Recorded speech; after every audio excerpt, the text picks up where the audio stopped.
Hello, hello, everybody. A very happy new year. Thank you very much to all the new subscribers. Much love and gratitude. I hope these tutorial sessions can add value to what you already know. Right, my name is Ruchi Sengar. As you can see, it's reflected right here. Today's tutorial session is on analytical paragraph writing. A lot of teachers have requested me to upload these particular sessions. I have been doing it for the CBSE Centers of Excellence. So the ones who've attended those, I really beg your pardon, but this is in the interest of a lot many other teachers out there who probably could do with some kind of validation. Right, so let's begin with the session here today. This particular session is part one, right? It is basically an introduction. It's going to be a very short video, but I would like to lay the ground for all of you so that we are all on the same page, right? So analytical paragraph writing, part one, and introduction. So what does the CBSE say? The CBSE says that the students are required to write an analytical paragraph. This is going to be in the subjective part of the question paper, that is the part B. This is question number 9, right? And the word limit for the rationalized syllabus, please keep that in mind. This is only valid for this year, otherwise the word limit is a tad higher. So the word limit for this particular session, that is 2021, is 100 to 120 words, and you will get a choice. So you need to tell the kids that they will get a choice. One out of the two is to be answered. So you'll be given 2 questions. You'll have to choose one that you have to answer. It is of 5 marks. So the CBSE says that it is based on the questions are going to either be based on a given outline or data or chart or cues, one cue or many cues. Okay, so now that is something that we need to be careful about. We need to tell our kids that these are the possibilities, and then we should proceed to sort of train them on them. But I'm already sure that many of you must have done this in your classrooms. But what I have seen floating around on WhatsApp groups and other places is basically a lot of theory. You know, this is what an analytical paragraph is, this is what a child is supposed to do. I'd much rather sort of play around in a simpler way to make this easy for you to teach in the classroom, right? So let's begin. The first thing that we need to know is, as you can all see, I've shown you something now from the menu given by the CBSE for analytical paragraph writing: outline, data, chart, cues. So my question would be, when you show this to your children, you say, okay, what do you think this is? Is it an outline? Is it data? Is it chart? Or is it cues? Do not assume that they would know the difference, because we haven't been doing data interpretation for a while now, right? So this is data. So explain to them that when statistics of any kind are put in a tabular form, or when they are put together like this, it's called data, because that is what it is. It is just data, right? And then you move on to show them examples of such kind, right? And then you ask them the same question again and have them answer this for you. So is it outlined? So it obviously cannot be data, so charts or cues. So the answer is chart.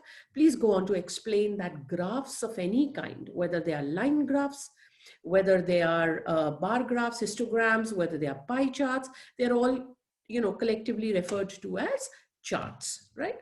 Now, have a look at this. Very good. Another one for you and another one for you. So let me just go back once again, show this to you. Yeah. So, and you have something like this. Ask them the same question again. So outline, data, charts, cues. So yes, the answer is outline. Outline. So when you have flow charts, when you have graphic illustrations, when there's a mind map of sorts, all that would probably come as an outline, okay? And then you have something like this. The following excerpt from a college magazine People aged 18 to 29 have a 40% chance of having a tattoo. When employers don't hire someone because of their body art, they get criticized for practicing a form of discrimination. Why criticize? They have a right to decide who to hire. Now, my point is, just let me get the pointer on for you. So my point is, this particular portion that is in bold is an excerpt from a college magazine. This is what you're telling the child, that you might get something like this in the exam. So it's an excerpt from a college magazine. And your question says, now that you've read this excerpt, write a response in which you discuss the extent to which you agree or disagree with the statement. Explain your reasoning for the position you take by considering ways in which the statement might or might not hold true. So what is it that we are supposed to take care of? Agree or disagree. So remember, the analysis, the process of analyzing has begun. So which is why it is considered a verbal cue for analytical paragraph writing. Agree or disagree. Explain your reasoning for the position you take. So you take a position. Do you agree with what they are saying or do you disagree? That is your position. And then you explain your reasoning. How can you explain your reasoning? By analyzing the whole thing. And then the statement might or might not hold true. So you have to decide. It's going to reflect very poorly on a student's writing if they're just going to say, yeah, I agree with both sides. Okay, so if the analysis is clear, if the ability to think critically is there, you are supposed to have a stand, right? So we need to remember that. So this is definitely the cues that the CBSE is talking about. So I've shown you some example of data, of charts, of outline and cues. So now you're very clear as a teacher. What are the possibilities? In the sample question paper, you had one in the form of probably a chart, and then you had the other option as a cue. So you could get both the cues, you could get one outline, one cue, you could get both data or charts. It's entirely up to the paper setter, right? So we need to be prepared. Let's also remember that when we are telling our kids about these kind of graphs or charts, we need to tell them that they need to be able to distinguish between a comparison type of a graph or a progression type or a type that has both. Now, what do I mean by this? When you look at this, you'd see that this is a comparison type of a graph. Okay, so you're comparing, all right? And then this is without preparation and with preparation. So what are the scores? So you have two aspects here, features here, which you are comparing. Now you look at this one. This is more of a progression type. Okay.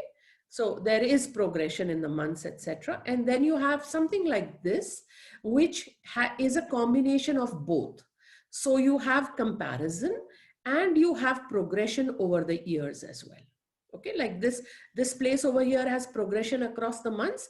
This is across the years. So you have comparison and you have progression and you have a combo of both. So please make sure that they know the difference. Now, why is it important to know the difference, you might ask? Because it helps us use the appropriate language for each type. Now look at this. If there is a comparison, what kind of language would you use? You know, think about that. If it's a progression, what is the kind of language would you would use, right? So what is the kind of language? For example, for the comparative, you would use it's the same as or in contrast to. And for the progressive type, you would probably say a slight increase. Okay, so you know, that kind of vocabulary. So I will talk about this in detail when I'm handling the data and charts, which I'm going to do in the next part. So I don't want you to forget to sort of, you know, look up the video for the tutorial session for data and charts. That's the part 2 of analytical paragraph writing. That's all in this particular tutorial session. Thank you. Bye.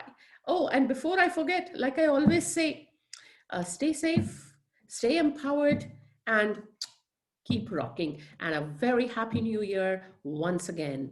I have been told to remind you to keep forwarding this so that it helps teachers all across, especially teachers who are sort of, more in the interior part of our country, if this can be of some use to them, it's going to be really wonderful, right? So if you feel that, this is worth something, please forward it. Let's help everybody. And it's going to be furthering a good cause. It's in the interest of our children, after all, right?